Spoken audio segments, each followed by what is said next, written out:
Hey everyone, Stacks here, checking out, well, not a comic book. Today I'm talking about Disney Plus and The Mandalorian. So first I wanted to just real quick talk about Disney Plus.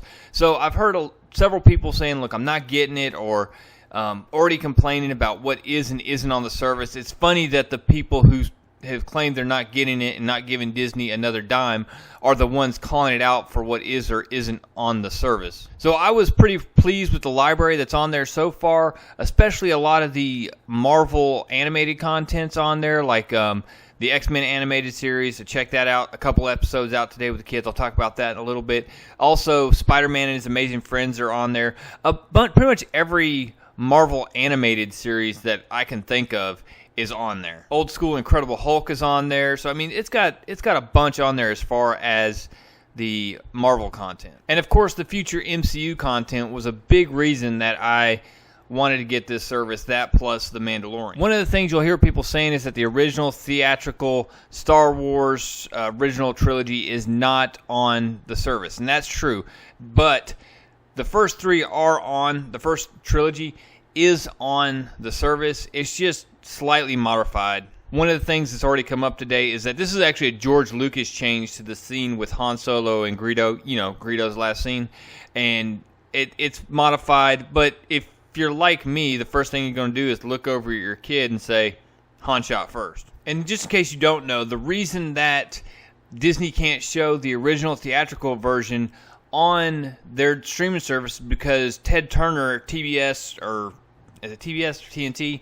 I think it's both of them, own the rights to the original theatrical releases until like 2024 or 25, I think. Another thing we noticed right off the bat is they have the live action Lady and the Tramp on there. I'm not that excited about it, but my wife and my kids are, so probably going to watch that this weekend. Most of the Marvel movies are on there. Going back to that, I noticed Infinity War wasn't on there. I think that's because it's showing on Netflix still. Very heavy on the Pixar movies. I just flipped through that, just glancing, and there were a ton of them there. Enough to keep you busy for a while. So enough about that. Let's talk about The Mandalorian. The Mandalorian, honestly, I mean, just walking away from it, having just finished it about 15-20 minutes ago, was really, really good. It seemed a little bit slow in some parts, but it's a show and not a full-blown sprint of a movie. I feel like this is going to spend a lot of time on developing the character of the Mandalorian, and I'm going to have some spoilers in here, guys, so I'm not going to be able to avoid that just because the ending of it was so good. So official spoiler warning at 3 minutes. Run if you do not want spoilers for the Mandalorian. All right, so the first scene right off the bat is beautiful. The Mandalorian walking up to this frozen planet bar. He walks in there. The aliens look good.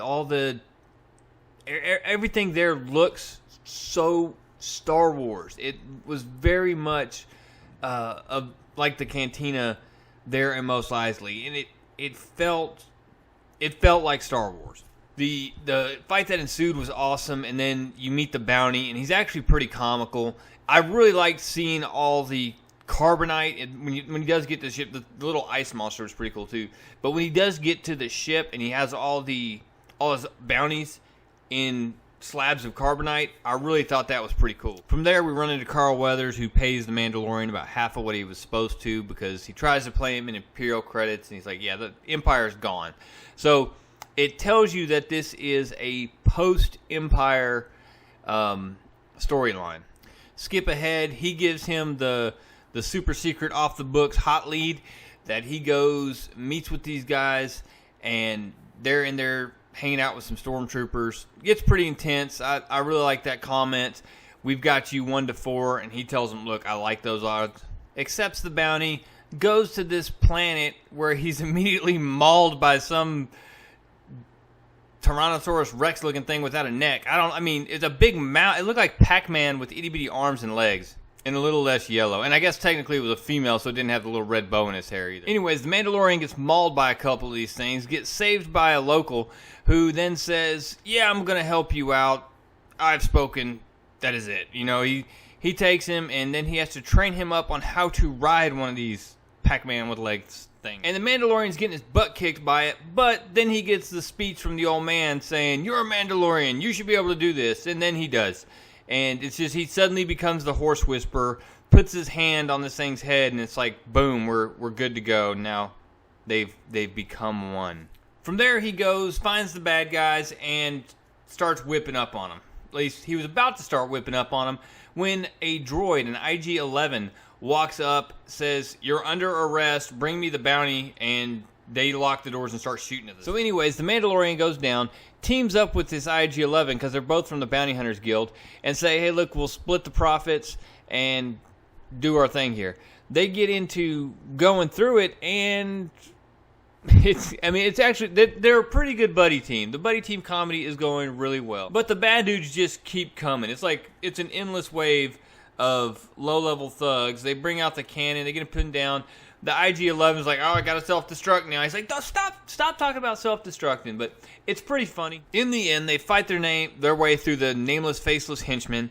They get to this basket containing the signal that they're tracking, and it ends up being this itty-bitty Yoda, who's 50 years old, but they just explain it away that all species age at different rates. So what are my overall thoughts on the show? Like I said, I did enjoy it. I really enjoyed the show. I really thought I thought the visual effects were good.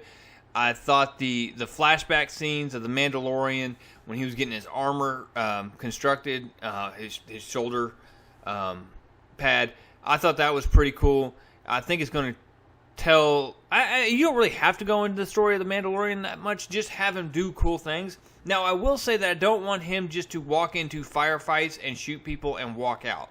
One of the things about Boba Fett in the EU was his planning and the way he would have Batman-esque contingency plans. And I know Batman wasn't always contingency Batman, but he has contingency Batman-type plans. That's what I'm trying to say. I'm already interested to see this moral conflict between the Mandalorian and, well, with himself, as to whether or not to turn this Baby Yoda over to this guy who gave him the bounty, because he made it really clear that, yeah, it's not a big deal to me if he comes back dead. He may have to find a way to go about getting to the guy who wanted him to be alive, the guy who entered the room and got drawn down on. I will say there's Easter eggs all over the place in this thing. I'm gonna have to go back and watch it again to kind of write them down and pick my way through them. I'm sure by the time I'd be able to do that, there will already be 150 different YouTube channels out there that probably do it better anyways. I think the next episode of The Mandalorian is supposed to air like Friday, so I'll check that out when it comes out and review it and see how this Disney Plus thing is going to go. For anybody that doesn't know and you're a Verizon customer, you're supposed to get a free year of it, so contact them, look it up online, whatever, but make sure you're getting your free stuff, especially since it's free Disney stuff. Anyways, guys, it's way too late here, and I need to get to bed because I got work in the morning. I hope everyone has a great evening, guys. That's all I got. Make sure you hit subscribe, leave a like, comment down below, and have a great rest of your week. Tomorrow is new comic book day, at least by the time I hit, well, actually it's after 12 o'clock. So today is new comic book day, so I'll be picking up my comic books here in a few hours. And guys, I appreciate you. That's all I got. Real Comic Stacks out.